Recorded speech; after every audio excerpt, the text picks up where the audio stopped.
खाली पेट भजन न होई राम, सुना ही होगा आप लोगों ने।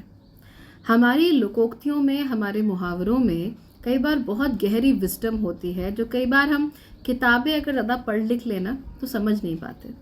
कल ऐसे ही कुछ ज्ञानी व्यक्तियों ने मुझे ये बात कही कि अगर लोगों को पब्लिक डिस्ट्रीब्यूशन सिस्टम यानी पीडीएस स्कीम के थ्रू राशन की दुकानों पे फ्री का राशन मिलता है या कम कीमत पर राशन मिलता है तो लोग लेजी हो जाते हैं, यानी आलसी हो जाते हैं। उनका तर्क क्या था कि अगर लोगों को खाने के लिए, जो लोग नौकरी करते हैं, अगर उन्हें खाना ही हम मुफ्त में देने लगेंगे या खाना ही हम उन्हें अगर 2-3 रुपए में देने लगेंगे तो फिर वो लोग आलसी हो जाएंगे और फिर वो लोग काम करना छोड़ देंगे। इससे ज्यादा इलीटिस्ट, इल इन्फॉर्म्ड चीज मैंने शायद ही कभी सुनी हो। अगर गरीब लोगों को राशन मिलता है तो अमीर लोगों को इतनी समस्या क्यों होती है? और अमीरों को छोड़िए, अगर गरीब लोगों को राशन मिलता है तो हम मिडिल क्लास लोगों को इतनी समस्या क्यों होती है? जबकि हमारे गरीबी से मिडिल क्लास में आने के पीछे का कारण ये फ्री का राशन ही है।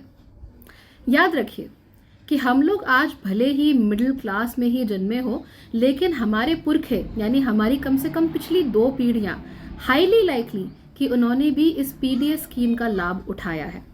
और इस पीडीएस स्कीम का लाभ उठाने के बाद उन लोगों को लाइफ में सिक्योरिटी मिली, जिसके कारण वो आराम से आगे बढ़ पाए। हम सबको जीने के लिए खाने की जरूरत तो होती ही है, और इसीलिए मनमोहन सिंह की सरकार 2013 में नेशनल फूड सिक्योरिटी एक्ट लेकर आई थी, जिसने ये माना था कि लोगों को भोजन का अधिकार होना चाहिए। भोजन जब लोगों को मिलता है तो वो अपना काम अच्छे से कर पाते हैं।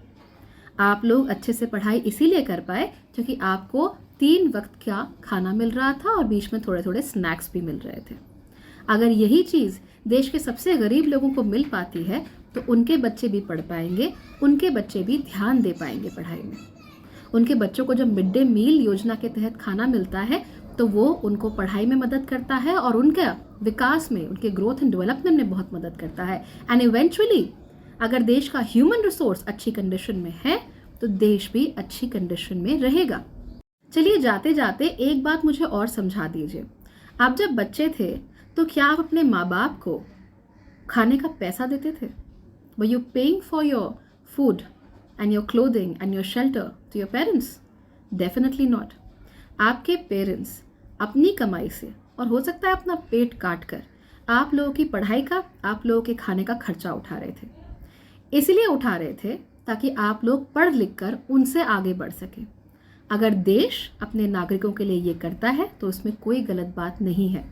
और याद रखिए, नेशनल फूड सिक्योरिटी एक्ट के अंतर्गत भोजन एक अधिकार है और हर भारतीय नागरिक को भोजन मिल सकता है और मिलना चाहिए। और अगर ये पीडीएस स्कीम के थ्रू होता है, सो बी इट।